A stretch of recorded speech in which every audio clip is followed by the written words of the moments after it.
எங்க வீட்டு பொண்ணுக்கு மாப்பிள்ளை பார்க்கலான்னு வந்திருக்கோங்க. ஊர் ஃபுல்லா விசாரிச்சோம், உங்க குடும்பம் தான் நல்ல குடும்பம்னு சொன்னாங்க. இருக்காதா பின்ன? பொண்ணு பேரு அஞ்சல. கோயம்புத்தூர் மாப்பிள்ளை தான் வேணும்னு ஒத்த காலில் நிக்கிறான். உங்களுக்கு சம்மதம்னா பேசுவோம். பொண்ணோட போட்டோ இருந்தா காட்டுறீங்களா? பார்த்துட்டு சொல்றோம். உடனே காட்டுறேங்க. பொண்ணெல்லாம் நல்லா இருக்குதுங்க, நோயெல்லாம் எதுவும் இல்லையே? நோயெல்லாம் ஒண்ணு இல்லைங்க, வாய் தான் கொஞ்சம் ஓவரா இருக்கும்.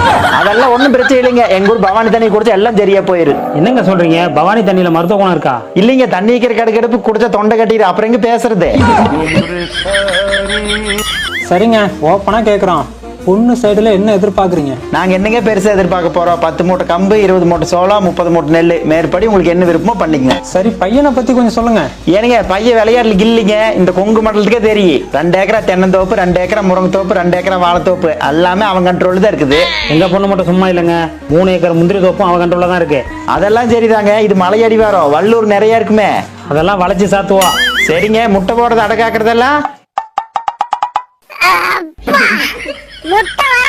வருஷத்துக்கு 300 முட்டை போடுவா. சரிங்க, எனக்கு பொண்ணு ரொம்ப பிடிச்சு போச்சு. இதானுங்க பையன், பாத்துக்குங்க.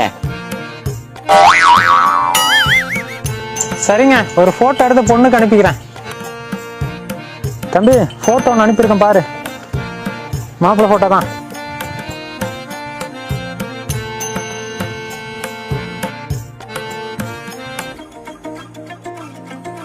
மன்னிச்சிருங்க, பொண்ணுக்கு மாப்பிள்ளைய பிடிக்கலையாம். எதுக்குங்க பையனை வேண்டாங்கிறீங்க? ஏதாச்சும் வயசாகி போச்சுன்னு நினைக்கிறீங்களா? இல்லங்க, அங்கிருந்து இவ்வளவு தூரம் பிள்ளை உங்களுக்கு விட்டு போட்டு வர கோசன் வந்து தான் இருக்குதுங்க. அவ்வளவு நல்லவள அவ? இல்லங்க, சீர் அதிகமா கேக்குறேன்னு சொல்லிட்டீங்க, ஒத்துக்க மாட்டேங்குதா? அப்படிலாம் இல்லைங்க. அவளா சீர் கொடுக்குறா. அப்புறம் எதுக்குங்க வேண்டான்னு சொல்றாங்க? பையன் கலர் சரியில்லையாம், அவ கலருக்கு பார்க்க சொல்றா.